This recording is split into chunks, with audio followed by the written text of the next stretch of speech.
नमस्कार, आप देख रहे हैं एवन उत्तर प्रदेश और मैं हूं आपके साथ आयुषी गुप्ता। बुलेटिन की शुरुआत करेंगे इस वक्त की हेडलाइंस के साथ। योगी सरकार का चुनावी बजट, वित्त मंत्री ने पेश किए 7,000 करोड़ अनुपूरक बजट। 3,000 करोड़ रुपए से युवाओं को मिलेगा रोजगार, तो आशा सहयोगिनियों, आंगनबाड़ी कार्यकर्ताओं सहित कर्मचारियों का बढ़ेगा मानदेय।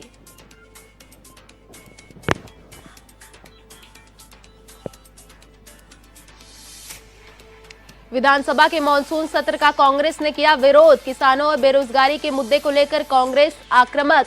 गांधी प्रतिमा से कांग्रेस नेताओं ने निकाला पैदल मार्च।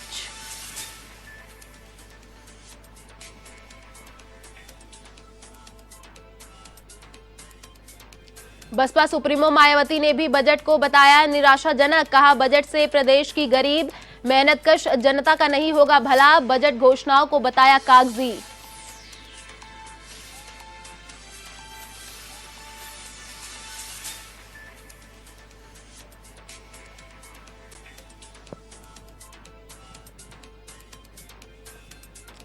तालिबान हमले पर सूफी इस्लामिक बोर्ड का बयान। कहा, तालिबान का समर्थन करने वाले को भेजो अफगानिस्तान। तो स्वतंत्रता सेनानियों की तुलना तालिबानी लड़ाकों से करने पर सपा सांसद के खिलाफ मुकदमा दर्ज।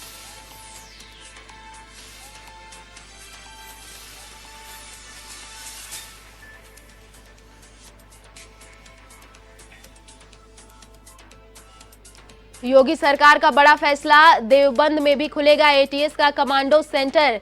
जिला प्रशासन ने की 2,000 वर्ग मीटर जमीन आवंटित। आपराधिक गतिविधियों पर लगेगी लगाम।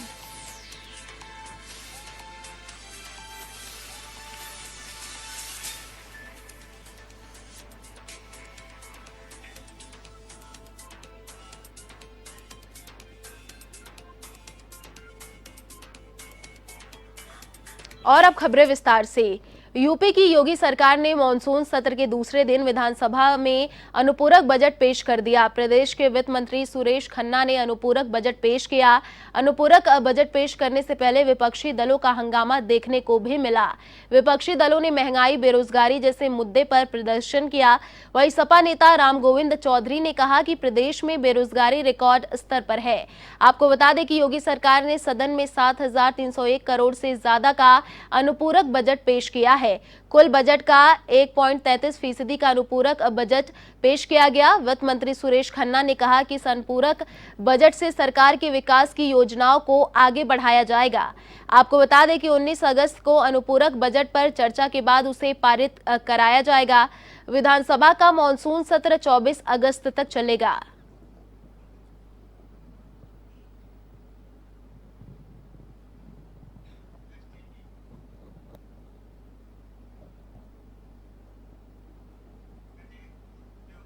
बहुजन समाज पार्टी की अध्यक्ष मायावती ने विधानसभा में पेश अनुपूरक बजट पर निशाना साधा है। उन्होंने यूपी सरकार को घेरते हुए कहा कि ये राज्य की जनता दिल दुखाने वाला बजट है। बसपा सुप्रीमो ने कहा कि राज्य की जनता के लिए इस बजट से उम्मीदें कम ही हैं। उन्होंने भाजपा सरकार की घोषणाओं को कागजी घोषणा करार दिया। मायावती ने ट्वीट करते हुए पेट्रोल की बढ़ती कीमतों का भी मुद्दा उठाया। उन्होंने लिखा कि यूपी विधानसभा में आज पेश अनुपूरक बजट राज्य के विभिन्न संकटों में घिरी गरीब व मेहनतकश जनता के लिए उम्मीदों का कम व दिल दुखाने वाला ज्यादा है। अगर यूपी सरकार तमिलनाडु की तरह पेट्रोल की कीमत 3 रुपए कम कर देती तो करोड़ों जनता को महंगाई से थोड़ी राहत जरूर मिल जाती।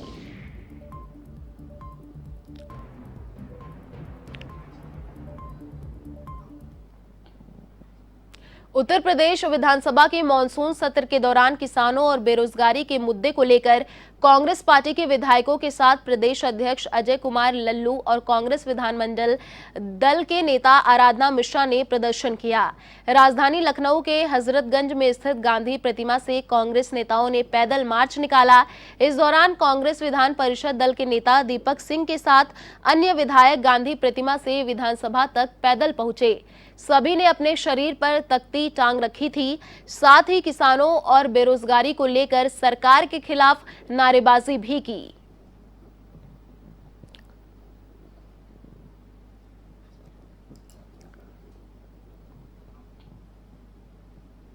उत्तर प्रदेश में होने वाले विधानसभा चुनाव से पहले बीजेपी अल्पसंख्यकों को जोड़ने के प्रयास में जुट गई है। बीजेपी हर जिले में प्रबुद्ध अल्पसंख्यक सम्मेलन करेगी। अल्पसंख्यक मोर्चे की इस बार एक बड़ी टीम बनाई जाएगी। इसमें करीब 44 अल्पसंख्यकों को घर घर भेजकर उन्हें सरकार की नीतियों के बारे में बताया जाएगा। भारतीय जनता पार्टी के महामंत्री संगठन सुनील बंसल ने लखनऊ में भाजपा अल्पसंख्यक मोर्चे के नवनियुक्त पदाधिकारियों के साथ इसको लेकर बैठक की।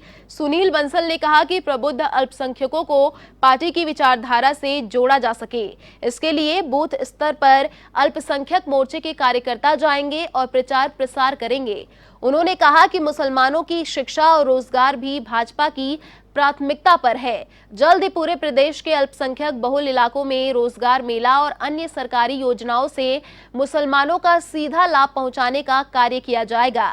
उधर यूपी बीजेपी अल्पसंख्यक मोर्चा के प्रदेश अध्यक्ष कुंवर बासित अली ने अपनी 26 सदस्यीय प्रदेश टीम की घोषणा की, जिनमें से 21 मुस्लिम, बाकी जैन, सिख और अन्य अल्पसंख्यक समाज से हैं।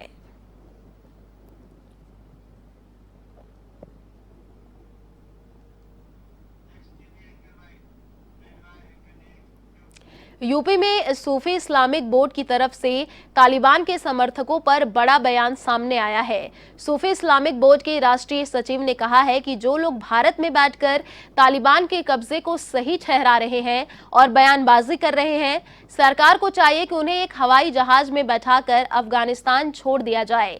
दरअसल मंगलवार को संभल से सपा सांसद डॉक्टर शफीकुर रहमान बर्क ने तालिबान के कदम को सही ठहराया था। इसके बाद से युवाओं ने सोशल मीडिया पर तालिबान के समर्थन में एक मुहिम शुरू कर दी, जिसे लेकर सूफी इस्लामिक बोर्ड ने सामने आकर बयान जारी किया है। उन्होंने बयान में कहा कि ये सब एंटी हुसैनी लोग हैं जो तलवार और बंदूक के दम पर इस्लाम को बदनाम कर रहे हैं। वो लोग वही लोग हैं जो इस तरह के मुसलमान को पसंद नहीं करते, इस तरह के राज को पसंद नहीं करते, तलवार को पसंद नहीं करते, बंदूक को पसंद करते, वो हुसैनी मिशन को पसंद करते हैं। अब रही हिंदुस्तान में उनके आने की बात, ये सरकार के ऊपर है कि सरकार ने नागरिकता का मसला उठाया है तो उन्हें किस तरह से उनकी मदद करेगा, ये हमारे प्रधानमंत्री जाने, गृह मंत्री जाने। और मैं तो ये कहूँगा कि ऐसे लोग अगर हिंदुस्तान के वफादार हैं और हिंदुस्तान से वफादारी की बात करते हैं तो उन्हें नागरिकता देने से पीछे नहीं हटना चाहिए। तालिबान के अफगानिस्तान पर कब्जे की तुलना भारत की आजादी की लड़ाई से करने वाले संभल से समाजवादी पार्टी के सांसद डॉक्टर शफीकुर रहमान बर्क के खिलाफ मुकदमा दर्ज हो गया है। संभल के सदर कोतवाली में भाजपा पश्चिमी यूपी के क्षेत्रीय उपाध्यक्ष राजेश सिंघल की तहरीर पर सपा सांसद बर्क के खिलाफ केस दर्ज किया गया। वहीं सोशल मीडिया पर ट्रोल होने के बाद समाजवादी पार्टी के सांसद डॉक्टर शफीकुर रहमान बर्क अपने बयान से पलट गए। बर्क ने कहा कि वह इस मामले में सरकार की पॉलिसी के साथ हैं। सांसद ने अफगानिस्तान पर तालिबान के कब्जे को लेकर दिए बयान में कहा था कि जिस तरह आजादी से लड़ाई लड़कर हिंदुस्तान को अंग्रेजों से आजाद कराया गया था, उसी तरह वहां भी लोगों ने आजादी पाई है। सपा सांसद के साथ ही फैजान नाम के शख्स के खिलाफ भी केस दर्ज किया गया है। फैजान नाम के शख्स ने भी सोशल मीडिया पर तालिबान की तारीफ में पोस्ट की थी।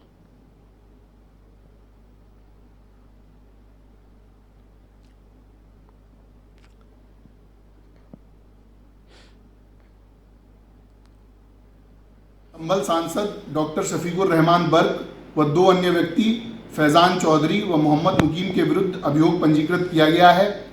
इनके द्वारा तालिबान के संबंध में भड़काऊ बयान दिए गए।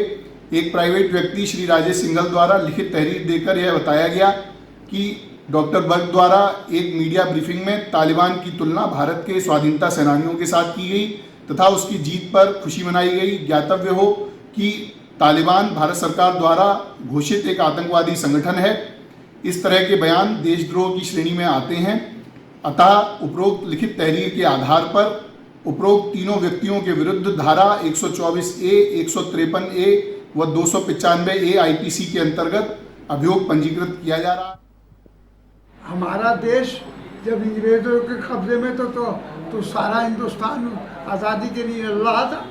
अब वहाँ का भी अब अमेरिका ने कब्जा कर रखा, पहले रशिया में था, जगह जगह उनका भी कब्जा, वो भी आज़ाद रहना चाहते, अपने देश को आज़ाद कराना चाहते। ये तो उनका पर्सनल मामला है, इसमें हम क्या दखल देंगे।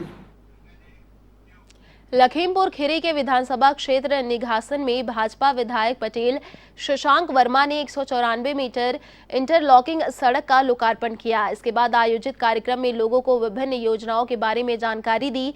साथ ही आपको बता दें कि अंबेडकर नगर मोहल्ले में भाजपा विधायक ने 12,45,000 रुपए की लागत से बनी 194 मीटर इंटरलॉकिंग सड़क का लोकार्पण किया। लोकार्पण के बाद विधायक ने भाजपा सरकार द्वारा चलाई जा रही लोक कल्याणकारी योजनाओं के बारे में जानकारी दी।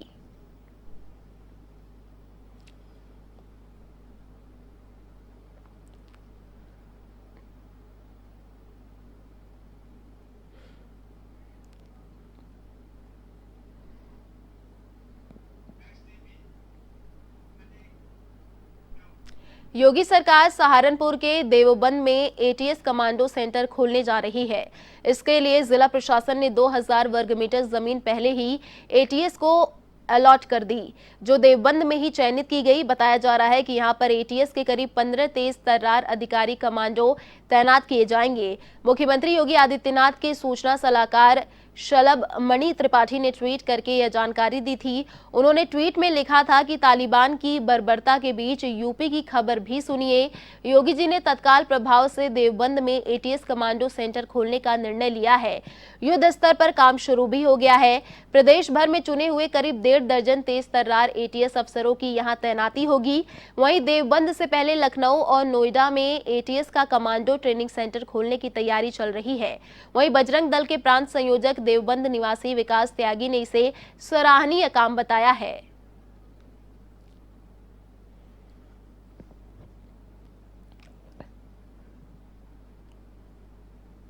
द्वारा देवबंद में जो एटीएस का मुख्यालय खोलने का निर्णय लिया गया है, यह स्वागत योग्य कदम है। और मैं मानता हूं कि जो आए दिन देवबंद के अंदर आतंकी पकड़े जाते हैं, कभी AK-47 छीन ली जाती है और कभी दारुलूम के अंदर अवैध हेलीपैड और अवैध निर्माण जैसे काम यहाँ दारुलूम बेखूब करता था।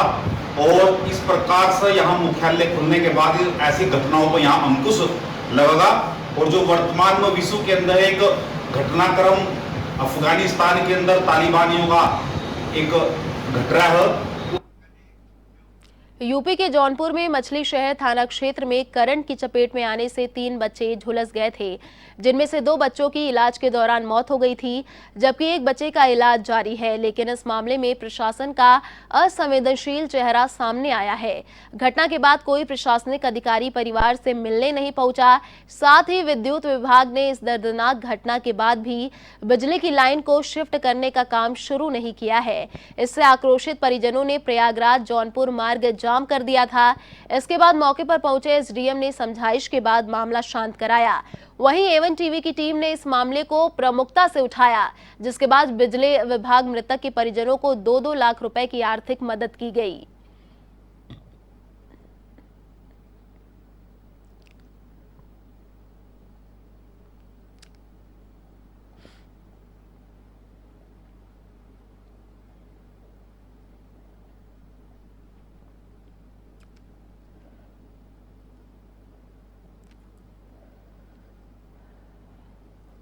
बिजली विभाग वाले आए थे, सांसद जी आए थे, सिर्फ आश्वासन दे के चले गए। अभी तक कुछ उचित कार्रवाई नहीं हुई। कुछ सहयोग किए? कुछ नहीं सहयोग किए हैं। क्या क्या मांगे हैं आपने? हम लोग मांगे हैं सर, जो ये बिजली का तार है ये सही ढंग से रोड के किनारे किनारे किया जाए। जो ये घटना दुखद घटना हुई है परिवार वालों के साथ, उनको उचित मुआवजा दिया जाए और 4-6-10 बच्चे इनको ज़मीन कहीं दी जाए, क्योंकि परिवार निहाय गरीब परिवार से आता है। बीजेपी की जन आशीर्वाद यात्रा के तहत बहराइच पहुंचे केंद्रीय गृह राज्य मंत्री अजय कुमार मिश्रा का जिले में जमकर स्वागत किया गया। इस दौरान उन्होंने अपने संबोधन में केंद्र सरकार की उपलब्धियों का बखान किया, तो वहीं विपक्ष पर जमकर निशाना भी साधा।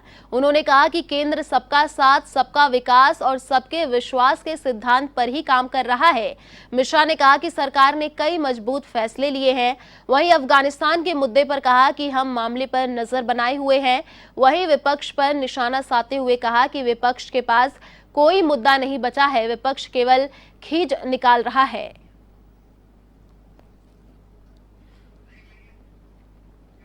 यूपी के सुल्तानपुर रेलवे स्टेशन का रेलवे जीएम आशुतोष गगल ने निरीक्षण किया।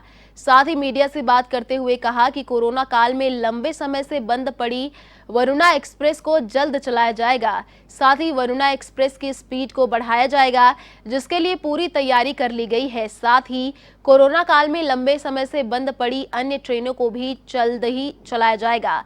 जीएम आशुतोष गगल रायबरेली में डबल लाइन का निरीक्षण करने के बाद प्रतापगढ़ पहुंचे, जहां निरीक्षण करने के बाद सुल्तानपुर जंक्शन पहुंचे। रेलवे का किराया बढ़ोतरी पर जीएम ने कहा कि रेलवे बोर्ड इस पर विचार कर रहा है, जल्द ही कोई फैसला लिया जाएगा। उन्होंने कहा कि सुल्तानपुर स्टेशन पर यात्रियों के लिए और सुविधाएं बढ़ाई जाएंगी। सुल्तानपुर जंक्शन के बाद जीएम की स्पेशल ट्रेन बनारस के लिए रवाना हो गई।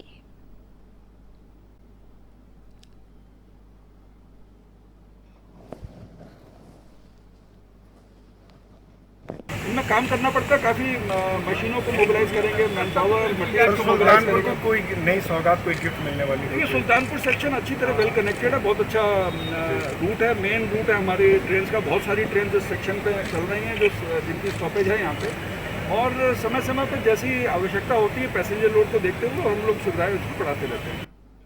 अपराधियों को अब आसानी से जमानत नहीं मिलेगी। मुकदमे की पैरवी करने के साथ ही सजा दिलाने के लिए एडीजी गोरखपुर जोन ने ऑपरेशन शिकंजा शुरू किया है। थानेदार अपने क्षेत्र के गंभीर मामले और जेल में बंद शातिर बदमाशों की सूची तैयार करेंगे। बदमाशों की कुंडली तैयार करने के बाद पुलिस मुकदमा वादी और गवाहों से मुलाकात कर सुरक्षा का भरोसा देगी। एडीजी जोन अखिल कुमार ने जोन के सभी अधिकारियों को इस संबंध में पत्र लिखा है। इसको लेकर पूरे जोन में अभियान चलाया जाएगा।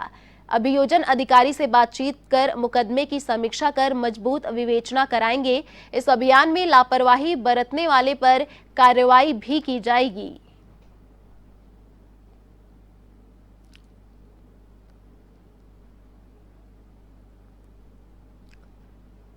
उसके साथ साथ ऐसे अपराध जो बड़े जघन्य श्रेणी में आते हैं, जैसे कि छोटे बच्चियों के साथ बलात्कार करके उनकी हत्या कर देना, गैंग रेप, बड़े अपराधी माफिया, ये जो अपराध करते हैं इससे समाज में भय व्याप्त होता है। ऐसे अपराधों में हम कैसे इनको सजा दिला सकें, प्रभावी पैरवी कर सकें कोर्ट में, ये बहुत ज़रूरी है। ज़्यादातर मामलों में पाया जाता है कि पुलिस अपराधियों को गिरफ्तार करके विवेचनाएं पूर्ण करके कोर्ट में चार्जशीट फाइल कर देती है और उसके बाद प्रभावी पैरवी नहीं कर पाती है, नहीं करती।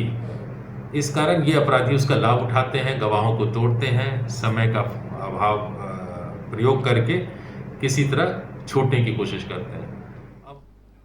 यूपी के कन्नौज में A1 टीवी की खबर का असर देखने को मिला। शव को जमीन पर घसीटने का मामला इतना बढ़ गया था कि इस मामले में दरोगा और सिपाही सस्पेंड किए गए। A1 टीवी ने प्रमुखता से इस खबर को दिखाई थी। चौकी इंचार्ज मुनीश और सिपाही शिव कुमार को सस्पेंड किया गया। तिरवा मेडिकल कॉलेज का ये पूरा मामला बताया जा रहा था।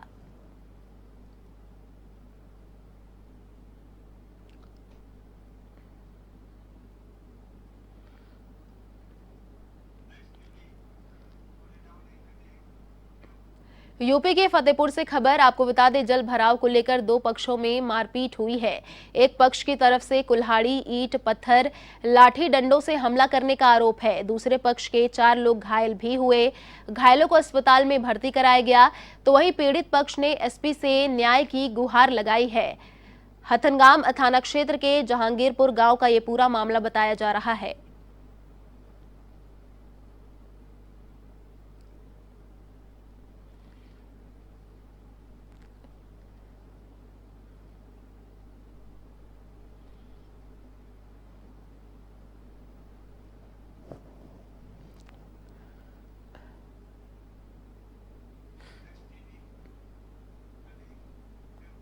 अमरोहा के गजरौला थाना इलाके में आनंद डिग्री कॉलेज में छात्रों ने अवैध वसूली को लेकर हंगामा कर दिया।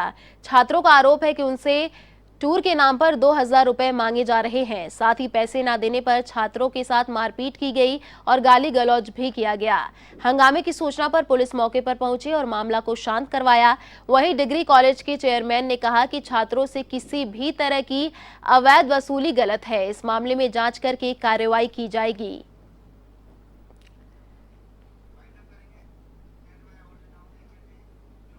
फिलहाल इस बुलेटिन में इतना ही। देश और दुनिया की तमाम बड़ी खबरों के लिए देखते रहिए A1 टीवी। नमस्कार।